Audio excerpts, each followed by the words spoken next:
नमस्कार, लक्षवेधीमध्ये आपल्या सगळ्यांचं स्वागत। मी प्रसाद काथे। एसटीला ग्रहण लागलंय आणि हे ग्रहण काही केल्या सुटत नाहीये। गेल्या सरकारच्या काळामध्ये सुद्धा एसटीचा ऐन दिवाळीतच संप झाला। सरकार बदललं तरी परिस्थिती बदललेली नाही। या दिवाळीत सुद्धा एसटीचा संप सुरू आहे। भाऊबीजेला भावाच्या घरी गेलेल्या अनेक बहिणी डेपोत अडकून पडल्यात, त्या सासरी जाऊ शकलेल्या नाहीयेत। अशाच प्रकारच्या अनंत तक्रारी जितक्या ग्राहकांच्या आहेत त्यापेक्षा जास्त मोठा अडचणींचा डोंगर, तक्रारींची लांबच लांब यादी ही एसटीच्या कर्मचाऱ्यांची आहे। एसटी कर्मचारी हे वेतनाच्या प्रमुख मागणीच्या साठी गेले कित्येक वर्ष संघर्ष करतात। वेतन वेळेवर न मिळणं, पुरेसं न मिळणं आणि मिळाल्याच्या नंतर त्यात फार दिवस भागवता न येणं अशा तक्रारी आहेतच। कोरोना काळामध्ये एसटीलाही मोठ्या प्रमाणात नुकसान सोसावं लागलं। नेहमीची हद्द ओलांडून त्यासाठी एसटीनं आसपासच्या महानगरांमध्ये सेवा पुरवली, पण यातून फारसं काय हातात पडलं हाही प्रश्न आहे। कोरोनाच्या संसर्गानं ज्या एसटी कर्मचाऱ्यांनी जीव गमावला त्यांच्या किती वारसांना सरकारच्याकडून सानुग्रह अनुदान, नोकरी अशा प्रकारची मदत झाली। या आंदोलनाच्या निमित्तानं आतापर्यंत 32 एसटी कर्मचाऱ्यांनी आत्महत्या केलेल्या आहेत। त्यापैकी कोणाच्या पाठीवर मदतीचा हात फिरला? सरकारची जबाबदारी एसटी चालवणं आहे। एसटी हे परिवहनाचं एका जिल्ह्यापासून दुसऱ्या जिल्ह्यापर्यंत पोहोचणारं सर्वसामान्यांच्या साठीचं स्वस्त वाहन आहे।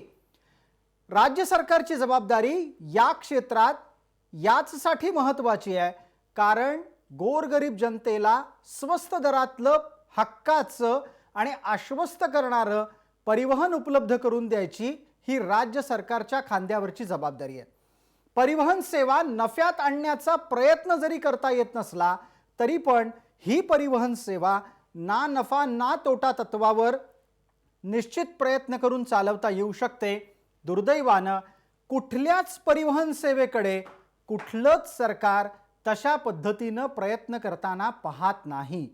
जे एसटीचं रडगाणं आहे तेच रडगाणं मुंबईत बेस्टचं आहे, पुण्यात PMLTचं आहे आणि ठिकठिकाणच्या महानगरपालिकांच्या परिवहन सेवेचं आहे। कारण परिवहन हे नफ्यात येणार नसलं तरी पण ते स्वस्तात आणि किमान आहे तो खर्च काढून चालवता येऊ शकतं, याकडे वेळ द्यायला आणि तितके कष्ट घ्यायला कुठल्याच सरकारची मानसिकता दिसत नाही। आत्ताच्या घडीला तर मात्र सगळ्या परिस्थितीवर कडी झाली आहे। राज्य सरकारच्याकडे स्वतःची जबाबदारी म्हणून जे काही करायचं आहे त्याचं धाडस सुद्धा दिसत नाही आहे। मवियानं आपली सगळी जबाबदारी उचलली आहे आणि दिली आहे न्यायालयाच्या खांद्यावर टाकून। न्यायालय जे काही करेल तेच आता अंतिम असं म्हणून त्यांनी प्रश्न आणखीन चिघळवलाय। हा प्रश्न चर्चेनं अधिक सहजरित्या सोडवता आला असता। सानुग्रह अनुदान किंवा विविध प्रकारची आर्थिक तरतूद करून या दिवाळीत एसटी कर्मचाऱ्यांना मदत देता आली असती, पण हे काहीही करायच्या ऐवजी मवियाच्या परिवहन मंत्र्यांनी एका कोरड्या आश्वासनाशिवाय दुसरं काही केलं नाही आणि परिणामस्वरूप एसटीच्या आंदोलनकर्त्यांमध्ये फूट पडली। एका बाजूला सरकार धार्जिणे आंदोलन करते आहेत, दुसऱ्या बाजूला मुद्द्यासाठी प्रामाणिक असलेले आंदोलन करते आहेत। या सगळ्यात एसटीचं ग्रहण काही सुटताना दिसत नाहीये। आजच्या लक्षवेधीचा विषयही तोच, एसटीचं ग्रहण खरंच कोणाला सोडवायचंय का?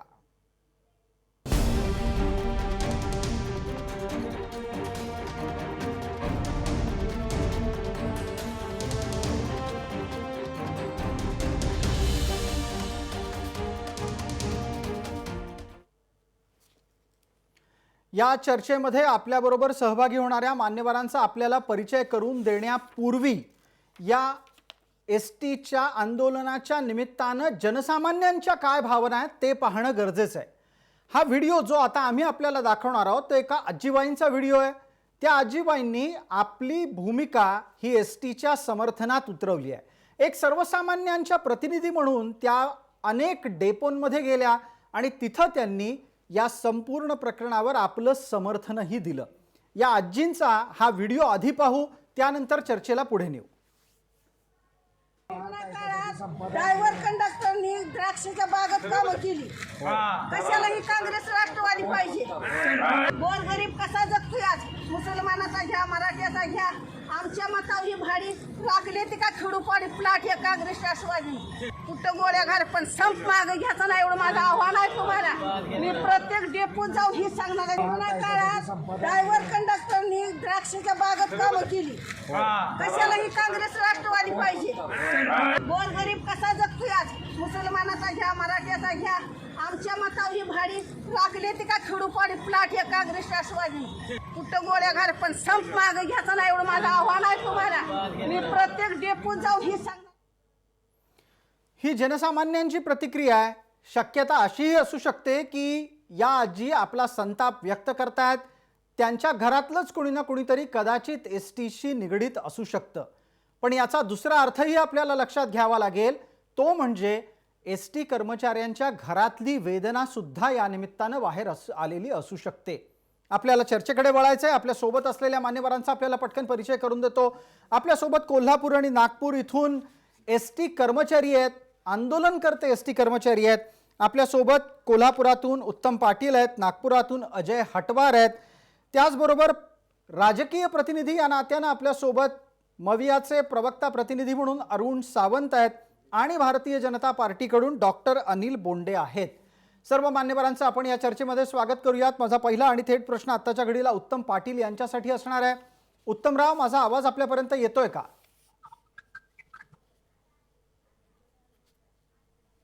काही तांत्रिक कारणांमुळे उत्तमरावांपर्यंत आवाज पोहोचायला वेळ लागतो असं दिसतंय। अजय हटवार, माझा आवाज येतोय आपल्याला?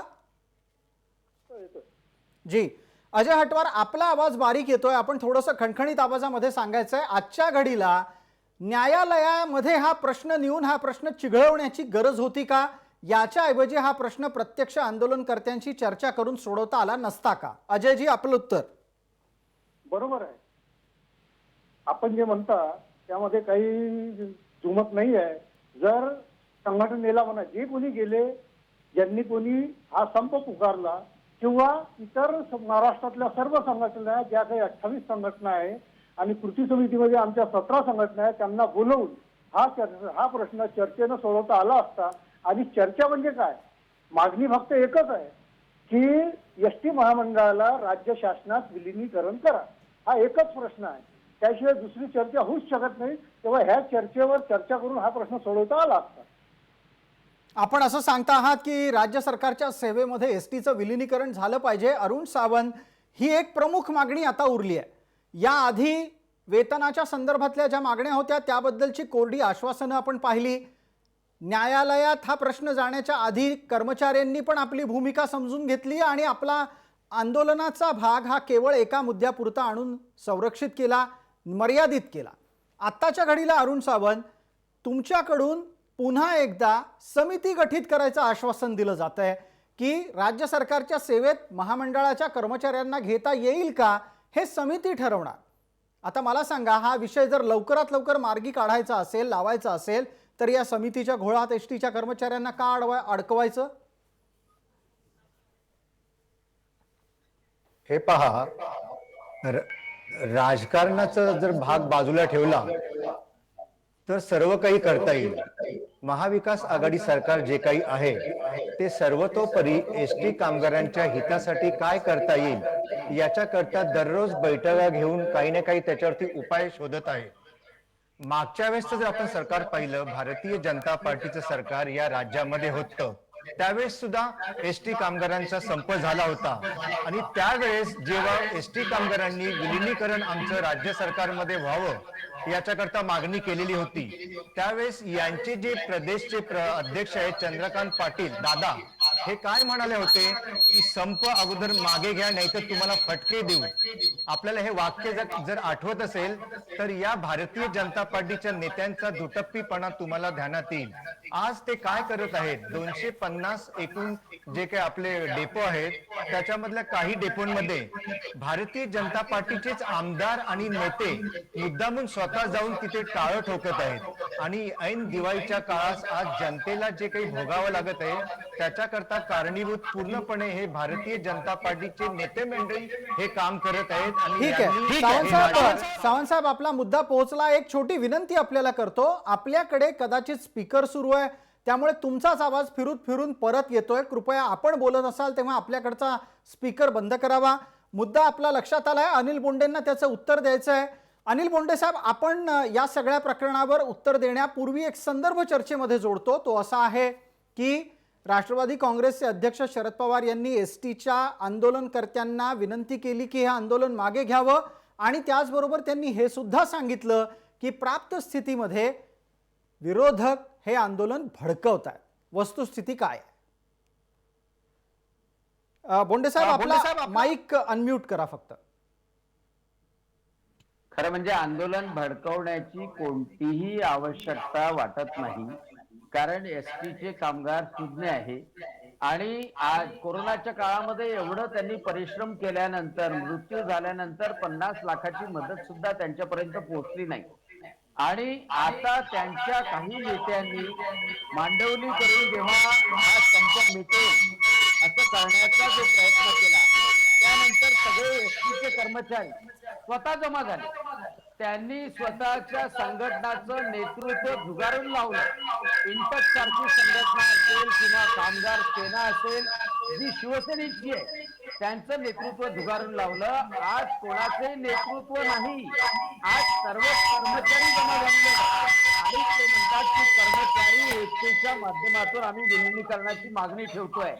मागच्या वेळेला विलिनीकरणाच्या मागणीला खो घालणारी शिवसेना होती. शिवसेनेचे परिवहन मंत्री रावते होते आणि त्यांना जास्त शिवशाही घेण्यामध्ये इंटरेस्ट होता. परंतु बजेटमध्ये अर्थसंकल्पामध्ये एसटीला पैसे मिळाले पाहिजे यासाठी प्रयत्न करण्याच्या ऐवजी खाजगीकरण कसं करता येईल, शिवशाही कशी घेता येईल, जास्त शिवशाही कशा विकत घेता येईल हा त्यांचा प्रयत्न होता. अरुण सावंत यांनी लक्षात घ्यावं की शिवसेनेचं परिवहन मंत्रीपद आज अनिल परबाकडे आलंय. अनिल परबांना एसटी कडे लक्ष द्यायला वेळच नाही, कारण की त्यांच्या पाठीमागे मुंबई आणि सगळे लागलेले प्रकरण भ्रष्टाचार यामुळे गोरगरीब एसटीच्या कामगाराकडे लक्ष द्यायला त्यांना फुरसत नाही. आणि म्हणून आज एसटीच्या कर्मचाऱ्यांनी सांगितलंय की तुम्हाला तोटा होतो की नफा होतो तो प्रश्न नाही, ही सेवा आहे. की तोटा झाला तरी पण राज्य सरकारने सहन करायचं आहे. आणि म्हणून जसं पाणी मंडळाचं विलिनीकरण केलं, नंतर व्हीआयडीसी आहे किंवा आपण धरणाचं महामंडळ आहे त्याप्रमाणे या महामंडळाचं सुद्धा विलिनीकरण या विषयावर एकच मिनिट मी आपल्याला हस्तक्षेप करतो. अनिल बोंडेजी, आपल्या आवाजात काही ना काहीतरी प्रॉब्लेम येतोय, सातत्यानं इको मोठ्या प्रमाणात प्रतिध्वनी येतोय, त्याच्यामुळे गोंधळात आपला आवाज नीट पोहोचू शकला नाहीये. जर समजा आपल्याकडेही माईक सुरू असेल तर कृपया आपण तो बंद करावा. इतर सर्व मान्यवरांना विनंती आहे की आपण बोलत नसाल तेव्हा आपल्याकडचे माईक आणि स्पीकर बंद ठेवावेत. जो मुद्दा तुम्ही मांडायचा प्रयत्न केलात त्यात विषय आहे की एसटीची व्यवस्था नीट चालणार नाही याचसाठी प्रयत्न होताना दिसले. आता मला पुढचा प्रश्न मग उत्तम पाटील यांना विचारायचा आहे. उत्तम पाटील, माझा आवाज आपल्यापर्यंत नीट येतोय का? साहेब येतोय साहेब. जी, माझा आपल्याला थेट आणि स्पष्ट प्रश्न असा आहे की गेल्या साधारणपणे आपण 10 वर्षाचं गणित घेऊ. केवळ आणि केवळ 2 वर्षाचं गणित घेतलं तर कदाचित सत्ताधाऱ्यांना आवडणार नाही. 10 वर्षाचं गणित घेऊन मला सांगा, प्राप्त स्थितीमध्ये गेल्या 10 वर्षात एसटीची गणितं कुठं चुकली? मुळातच माझं तुम्हाला सर्वांना माझं असं वैयक्तिक मत आहे की ह्या आमच्या एसटी कर्मचाऱ्यांच्या ज्या प्रश्नासंदर्भात म्हणजे आमचा जो मुद्दा आहे एसटी राज्य शासनात विलीनीकरण झाली पाहिजे या मुद्द्यावर कुठेही राजकीय राज्यकर्त्यांनी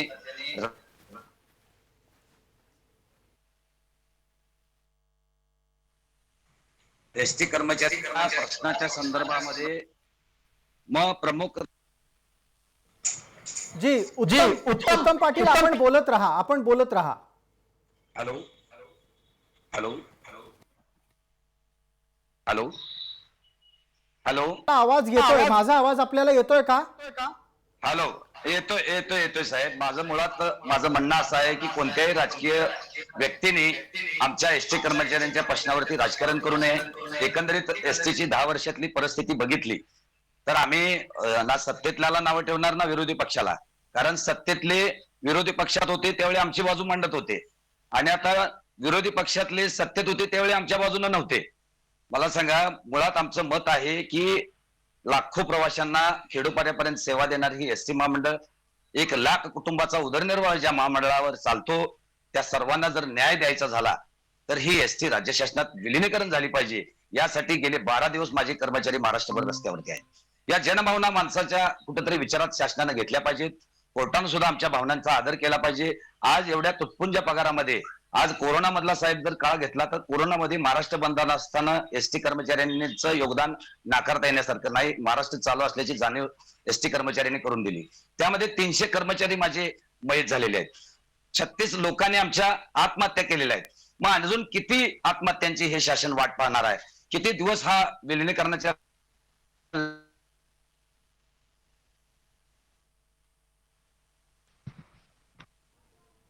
जी उत्तम पाटीलजी, आपण बोलत होता, बोलता बोलता मध्येच थांबलात. आपलं म्हणणं आपण पूर्ण करावं आणि थांबू नका बोलताना, एवढंच माझं म्हणणं आहे आपल्याला. सॉरी सर, पण मुळात माझं मत आहे की सरकारनं आता आणखीन एसटी कर्मचाऱ्यांच्या अंत पाहू नये. जर बघितलं आता राज्यभरती आपण आता ह्या कोर्टाच्या तारखा समिती यापेक्षा शासनानं निर्णय घेणं अपेक्षित आहे.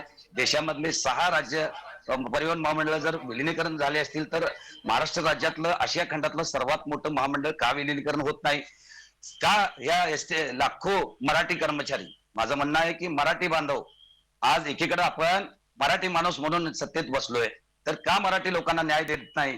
ही माझी प्रमुख भूमिका आहे. गेल्या 10 वर्षामधला एसटीचा आलेख जर काढला तर साहेब आज परिस्थिती उत्पन्न वाढीपेक्षा आज मग अवैध प्रवासी वाहतूक असेल, मग या शासनाचं धोरण असेल, हे सर्व या एसटीच्या आर्थिक व्यवस्थेला जबाबदार आहे. मी याच्यात एक हस्तक्षेप करतो.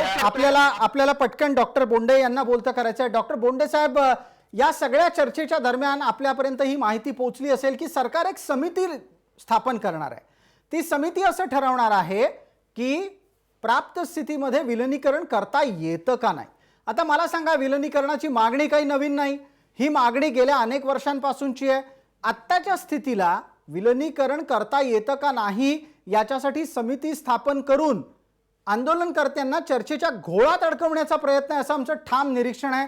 आपली प्रतिक्रिया? गेल्या 14-15 दिवसापासून एसटीचे कर्मचारी आंदोलन करत आहेत. तर मग तेव्हापासून समिती का स्थापन केली नाही? मग पाडव्याच्या दिवशी शरदचंद्रजी पवार म्हणाले की 27% फक्त एसटी कर्मचारी आंदोलनाच्या मार्गाने गेलेले आहेत आणि बाकीचे सगळे कर्मचारी कामावर रुजू आहेत. मग आज 100% कर्मचारी जर एसटीच्या कामावर रुजू नाहीत, मग शरद पवार साहेबांनी ताबडतोब निर्णय का घेऊ नये? आणि सर्वात महत्वाची गोष्ट की देशामधल्या 6 राज्यामध्ये विलिनीकरण झालेलं आहे. गुजरातमध्ये सुद्धा बजेटरी प्रोव्हिजन केले जाते. एसटी महामंडळाला भीक नाही मागावी लागत. अहो, ही सेवा आहे लोकांना द्यायची, यामध्ये तुम्हाला नफाच मिळाला पाहिजे असं नाहीये. आरोग्य सेवा जशी देतात, आरोग्य सेवेच्या माध्यमातून प्रायव्हेट दवाखाने नफा कमावतात, पण तुमचे काय पीएससी नफा कमावते? तुमचं सब सेंटर नफा कमावतं? मग एसटी पासूनच नफा कसा कमावला जाणार? जर का आपल्याला वृद्धाला फुकट जर एसटीची सेवा द्यायची आहे, विद्यार्थ्यांना पासेस द्यायचे आहे, लहान खेड्यापर्यंत परिवहन पोहोचवायचं आहे, मग त्यामधून नफा येईल असं कंडक्टर आणि ड्रायव्हरवर कसं काय बंधन तुम्ही घालू शकता? आणि त्यामुळं विलिनीकरणाची मागणी अतिशय योग्य आहे. मागच्या वेळेलाही आम्ही ते मत मांडलं होतं. मागच्या वेळेलाही रावते साहेबांनी त्यावर दुसरा पर्याय म्हणून शिवशाही आणली होती. शिवसेनेचा सातत्यानं विरोध होता आणि मागच्या वेळेला सुद्धा एसटी कामगार सेना यापासून दूर झाली. आणि म्हणून कोणताही विलंब न लावता आता यांनी अतिशय चांगलं सांगितलं की 36 कर्मचाऱ्यांनी आत्महत्या केल्या. माझी विनंती आहे की कृपा करून आत्महत्या करू नका. आमच्या शेतकऱ्यांवर ती पाळी आली, पण तुम्ही शेतकऱ्याची मुलं आहात, शेतमजुराची मुलं आहात, आत्महत्या करू नका. आणि म्हणून आत्महत्येची वाढ पाहू देऊ नये, हायकोर्टाने इंटरव्ह्यू करावं आणि एक पर्टिक्युलर वेळ जरी दिली. विलिनीकरण यांना मान्य आहे एवढं जरी सरकारने म्हटलं आणि विलिनीकरणाची प्रोसेस सुरू केली बाकीच्या राज्यांनी जशी आहे, तर यावर तोडगा चांगल्या तऱ्हेने निघू शकतो. प्रोसेस सुरू करा, समिती नका नेमू, प्रोसेस सुरू करा, अशी माझी मागणी आहे. ठीक आहे अनिल बोंडेजी, आपण असं सांगता आहात की प्रोसेस सुरू करा. कर्मचाऱ्यांना हा सगळा विषय कितपत पटतोय हेही विचारणं गरजेचं आहे. उत्तम पाटील आणि अजय हटवार आपल्या सोबत आहेत. अजयजी, आपण सांगा, ही समिती स्थापन करून कुणाचं भलं होणार आहे का, की तुम्हाला चर्चेत अडकवलं जात आहे हे तुमच्या लक्षात येत आहे, पण आता यापेक्षा पलीकडे कर्मचाऱ्यांच्याही हातात काही उरत नाहीये असा आपल्याला पर्याय दिसतोय?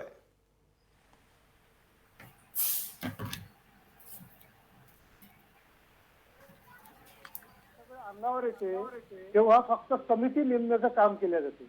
कारण की आतापर्यंतचा जो अनुभव आहे तो फार वाईट आहे. जेव्हा माननीय आमदार खासदारांचे वेतन वाढवावे लागते तेव्हा 5 मिनिटांमध्ये निर्णय होतो, तेव्हा कोणतीही समिती लागत नाही. आणि ह्या समितीकडून आता समिती नेमल्यावर त्याला जर एक विशिष्ट टायमिंग दिला, 1 दिवस 2 दिवस 3 दिवस, तर हे शक्य आहे. अदरवाईज कर्मचारी कधीही ऐकणार नाही की याच्यासाठी 10 दिवस घ्या, 100 दिवस घ्या, 2 महिने घ्या. हा वेळपळूपणा होईल आणि कर्मचाऱ्यामध्ये उद्रेक होईल. त्यामुळे समिती जरी नेमली तर त्याला एक विशिष्ट वेळ देण्यात यावा. विशिष्ट वेळ म्हणजे तोही 2-3 दिवसाचा, 2-3 दिवसामध्ये समितीने आपली म्हणणं मांडावे. म्हणणं मांडावे, पॉझिटिव्ह रिपोर्ट द्यावा, जेणेकरून विलिनीकरण होण्यास वेळ लागणार नाही आणि ते सुसह्य होईल. सावंत साहेब, याच्या नंतरचा माझा पुढचा प्रश्न हा अरुण सावंत यांच्यासाठी असणार आहे.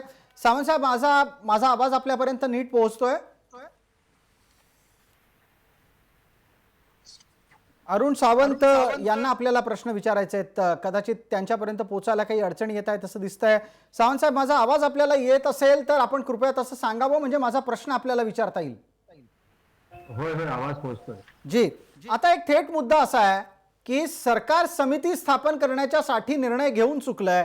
ही समिती स्थापन करायला इतके दिवस का लावले गेले? या समितीच्या स्थापन करण्याचा मुहूर्त हा दिवाळीच्या नंतर का काढला गेला? दिवाळीत लोकांना इतका त्रास का दिला गेला, असा थेट मुद्दा आहे. हे पहा, सर्वप्रथम मी जनतेला हे सांगू इच्छिन की सध्या जे काही महाराष्ट्रामध्ये एसटी कामगारांच्या संबंधित चालू आहे त्याच्याशी हे सरकार अतिशय संवेदनशील आहे. परंतु भारतीय जनता पार्टी आणि काही त्यांच्याशी संलग्न असणाऱ्या संघटना हे केवळ आणि केवळ राजकारण करू पाहत आहेत. जे कामगार मृत्युमुखी पडले आहेत त्यांचा फक्त राजकारणासाठी वापर केला जात आहे. मी मगाशीच म्हणालो की जी भारतीय जनता पार्टी मागील आंदोलनाच्या वेळेस ज्यावेळेस यांचं राज्य होतं त्यावेळेस यांचे प्रदेश अध्यक्ष चंद्रकांत दादा पाटील यांनी फटके मारण्याची भाषा या कामगारांबाबत केली होती. आणि आज तेच भारतीय जनता पार्टीचे माजी मंत्री आणि काही संघटनांचे नेते कामगारांचा कळवळा आणून जनतेला ती दिशाभूल करू पाहत आहेत. आपण म्हणाल की एवढे दिवस का लावले महाविकास आघाडीने हा निर्णय घेण्याकरता, तर मी जनतेला हे सांगू इच्छितो सरकारच्या वतीने की कोणतीही गोष्ट ही नियमबद्धच होत असते. आम्ही प्रयत्नशील आहोत की हे जे काही महाविकास आघाडीचे सरकार आहे हे सरकार योग्य तो निर्णय घेईल आणि तसं या कामगारांचं विलिनीकरण राज्य सरकारमध्ये करता येईल याच्याकरता आमचे प्रयत्न चालू आहेत. उगीच खोटा जी, अरुण सावंतजी, एकच मिनिट. अरुण सावंतजी, आपला आवाज अतिशय एकदम बोलता बोलताच कमी झाला. आपण असं वारंवार सांगण्याचा प्रयत्न करता आहात की हे सरकार संवेदनशील आहे. माझी एक विनंती आहे आपल्याला, आपण थोडंसं आपल्या कॅमेऱ्याच्या समोर नीट येऊन बसलात तर प्रेक्षकांना दिसाल. आत्ताच्या घडीला तुम्ही फार उजव्या बाजूला गेलेले आहात. त्याचबरोबर आपल्या आवाजाचे अनंत प्रॉब्लेम आहेत, तेही सोडवायला लागतील. अनिल बोंडेंना मी पटकन विचारतो तोपर्यंत. बोंडे साहेब, सरकार म्हणते की ते संवेदनशील आहे, दुसऱ्या बाजूला कर्मचाऱ्यांची तक्रार आहे की समिती बनवून चर्चेच्या घोळात आंदोलनकर्त्यांना अडकवू नका. येत्या 15 दिवसात एसटीच्या आंदोलनाचं भजं झालेलं असेल अशी मला भीती वाटते. प्रसाद, कामगार मंत्री असलेल्या नवाब मलिकांना आर्यांच्यासाठी समीर वानखेडेसाठी 2-2 वेळा पत्रकार परिषद घेता येतात, रोजची 10-10 ट्विट करता येतात. अनिल परब कोणत्या बेळात जाऊन लपले आहे हे कळत नाही. आणि मग एसटीचा संप जर 14 दिवसापासून आहे तर यांचं बोलणं का नाही? कोणाचं एकही ट्विट नाही का? कोणी त्याला प्रतिसाद देत नाही? 36 कर्मचारी आत्महत्या करतात तरी यांच्या हृदयाला पाझर का फुटत नाही? अरुण सावंत म्हणतात की विरोधक राजकारण करतात. आता इथे 2 कर्मचारी प्रतिनिधी आहे, त्यांनी कधीही भारतीय जनता पक्षाचाही पाठिंबा मागितला नाही. भारतीय जनता पक्षाचा एक संवेदनशील प्रमाणे जर आम्ही तिथे जात असू, शेवटी तर त्यांच्याच मनावर आहे अरुणजी सावंत, एसटी चालवायची की नाही चालवायची हे त्यांच्या मनावर आहे. परंतु या महाराष्ट्रामधले 1 लाख कुटुंब जर उपाशी राहत असतील तर त्यांच्या संवेदनाशी सहमत होणं हे भारतीय जनता पक्षाचं काम आहे. त्यांना उपाशी असतील तर डबा पोचून देणं हे काम आहे. याचा अर्थ राजकारण करत आहे असं नाही. तुम्ही जा ना, तुम्हाला वाटते ना एकही आमदार सत्ताधारी पक्षाचा आत्महत्या केलेल्या कर्मचाऱ्याच्या घरी गेला नाही, त्याचं आसू पुसलं नाही, वाटलंच तर आर्यन खानला संडास झाली की नाही याची काळजी तुम्ही लोक करता. आणि त्यामुळं या बोंडे साहेब एकच मिनिट, वेळेची मर्यादा आहे. मात्र गेल्या काही दिवसात समोर आलेलं चित्र अतिशय स्पष्ट आहे. गेल्या सातत्यानं 8 दिवसामध्ये आपण पाहिलं तर सरकारकडून आर्यन खान, समीर वानखेडे या प्रकरणावर चर्चा करण्यासाठी जितके प्रयत्न झाले, जेवढा वेळ घेतला गेला, त्याच्यातला 1 वेळ सोडा, 1 वेळ सुद्धा एसटी कर्मचाऱ्यांच्या चर्चेसाठी या सरकारच्या प्रतिनिधींना द्यावासा वाटला नाही. ही वस्तुस्थिती आणि खेदजनक वस्तुस्थिती आहे. त्याच्यावर आधी उत्तमराव पाटील आपली प्रतिक्रिया 30 सेकंदात. निश्चित साहेब, मुळात संवेदनशील सरकार आहे तर आमचा निर्णय का होत नाही याची खंत आहे आम्हाला. विरोधी पक्ष प्रबळ म्हणतो की आम्ही एसटी कर्मचाऱ्यांच्या पाठीशी आहे, तर मग आता हे शासन कुणाची वाट बघतंय? पक्षातले तिन्ही सरकारी पक्षातले तिन्ही सहकारी म्हणतात की आम्ही एसटी कर्मचाऱ्यांच्या बरोबर आहे. विरोधी पक्ष सुद्धा म्हणतो की आम्ही एसटी कर्मचाऱ्यांच्या बरोबर आहे. मग आमचा एसटी राज्य शासनात विलीन करायचा मुद्द्याचा मार्ग का निघत नाही याची एक खंत आम्हाला तुमच्या माध्यमातून प्रसादजी मांडायची आहे या ठिकाणी. सगळेच पक्ष जर म्हणत असतील की एसटी कर्मचाऱ्यांचा प्रश्न तातडीने सोडवा, कुणाची वाट बघायला लागले? उत्तम पाटील, आपण म्हणताय की सरकार कुणाची वाट पाहतंय. एक पटकन अजय हटवार यांची प्रतिक्रिया घेऊयात, वेळेची मर्यादा आहे आपल्याला. अजयजी, सरकारची प्राथमिकता नक्की काय आहे? एसटी कर्मचाऱ्यांचं आंदोलन हे सरकारच्या प्राथमिकतेच्या यादीत आहे का?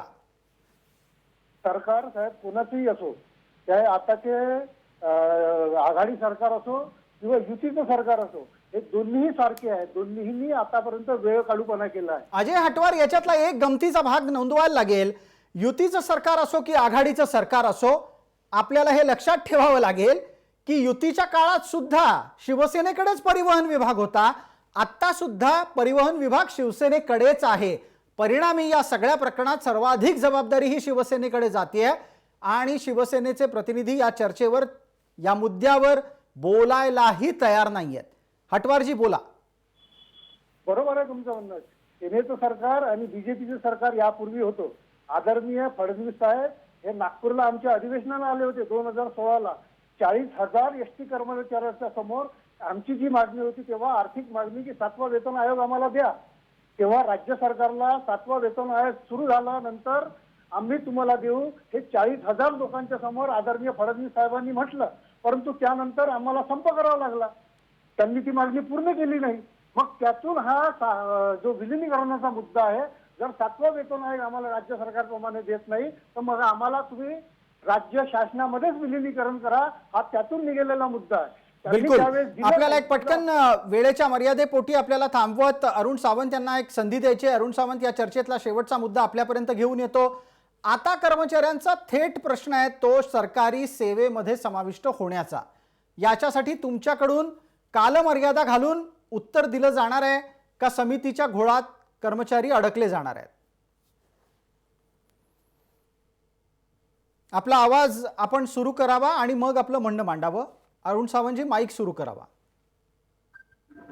हे पहा, मी सरकारचा प्रतिनिधी नाहीये, मी काँग्रेस पक्षाचा प्रवक्ता म्हणून या इथे आलो. आपल्या सर्वांना मी एक गोष्ट मात्र नक्कीच सांगेन की हे सरकार संवेदनशील आहे, म्हणूनच या सरकारने यावेळेस सरकारी कर्मचाऱ्यांप्रमाणे 28% डीए जो आहे तो डिक्लेअर केला. पूर्वी डीए किती मिळायचा व फक्त 12% मिळायचा. घर भाडे हे 21% पूर्वी होतं, ते या सरकारने 24% डिक्लेअर केलं. आणि आपण जर म्हणाल की हे जे काही सरकार आहे हे सरकार विलिनीकरणाच्या प्रश्नावरती अजून गप्प का आहे, तर विलिनीकरणाचा प्रश्न सुद्धा अभ्यासला जात आहे आणि त्याच्याकरता समिती गठीत केलेली आहे. समितीचा निर्णय जसा येईल तसं विलिनीकरणाचा प्रश्न सुद्धा मार्गी लागेल. मी सर्व प्रतिनिधींना पक्षाच्या सुद्धा आणि या कामगार संघटनांना सुद्धा हे सांगू इच्छिन की जी भारतीय जनता पार्टी आता इथे येऊन खोटा आव घेते, याच भारतीय जनता पार्टीच्या नेत्यांनी म्हणजे चंद्रकांत पाटलांनी तुमच्या पेकटात लाता घालू संप नाही बंद केले हे सांगितलं, तर त्याच्यावर उत्तर मात्र कोणी इथे देत नाहीये. त्याला सगळेजण मुख देऊन गप्प बसले. ठीक आहे, आपण हा मुद्दा काढला, चर्चेच्या खरं तर शेवटच्या टप्प्यात आहेत, मात्र याच्यावर नैसर्गिकरित्या प्रतिक्रिया घेणं अत्यंत गरजेचं आहे. एक पटकन उत्तर डॉक्टर बोंडे आपल्याकडून, चंद्रकांत दादा पाटील यांनी मांडलेली भूमिका आणि आता भारतीय जनता पार्टीची भूमिका. मला हे कळत नाही की आज जर सत्तेमध्ये महाविकास आघाडी सरकार आहे, आजचा संप आहे, चंद्रकांत दादा पाटलांनी कोणतं वक्तव्य दिलं होतं हे तर अजूनही मला माहित नाही, परंतु तुम्ही काय उत्तर देता मला सांगा. ऐका ना अरुणजी सावंत, ऐका ना परंतु माहितीच नाही काय. अरे ऐका ना, ज्या ज्या तुमच्या विरोधात गोष्टी असतात त्या तुम्ही विसरता अगदी बरोबर. ज्या तुमच्या एक मिनिट सावंत साहेब आपल्याला वेळेची मर्यादा आहे. पटकन बोंडे साहेबांचं उत्तर संपवायचं आहे, 30 सेकंद आहेत आपल्याकडे. जसा चंद्रकांत दादानी म्हटलं नव्हतं, हे दिवाकर रावतेनी म्हटलं होतं, जे चंद्रकांत पाटील यांनी म्हटलेलं वाक्य आहे. त्यामुळे आवश्यक आहे आणि ते म्हटलं असेल तरी ते योग्य नाही. आणि त्यामुळं आता मात्र एक गोष्ट अरुण सावंत, की तुम्ही किती दिवस पर्यंत समितीने अडकवणार आहात, प्रवाशांचे हाल करणार आहात, हाल करणार आहात आणि कर्मचाऱ्यांची आत्महत्या वाढवणार आहात. भारतीय जनता पार्टी आम्हाला विचारण्याचा हक्क नाही, कामगारांना विचारण्याचा हक्क आहे ना. ते कामगार विचारतात आहे तुम्हाला, ते कामगार विचारतात आहे की किती लोकांची आत्महत्या होणार. कामगारांच्या आडून तुम्ही राजकारण खेळत आहात. कामगार मंत्री दुसरं काही बोलत नाही. शरद पवार म्हणतात की फक्त 27% नाराज आहेत, बाकीचे सगळे खुश आहेत. मग आता तुमच्याकडे ते डिपार्टमेंट नाही, तुम्ही फक्त प्रवक्ते म्हणून आल्या. बोलवा ना अनिल परबांना. ठीक आहे, अनिल परबांना बोलू दे ना. डॉक्टर बोंडे, आपण याच्यावर एकदा अनिल परबांनाही बोलवून चर्चा करू. आताच्या घडीला मात्र सरकार समितीपर्यंत पोहोचलेलं दिसतंय. समिती विलिनीकरणापर्यंत कधी पोहोचणार ते पाहणं गरजेचं आहे. लक्षवेधीला वेळेची मर्यादा आहे. आपण सर्व मान्यवर या चर्चेत सहभागी झालात त्याबद्दल आपले मनपूर्वक आभार. सर्व प्रेक्षकांना जय महाराष्ट्र.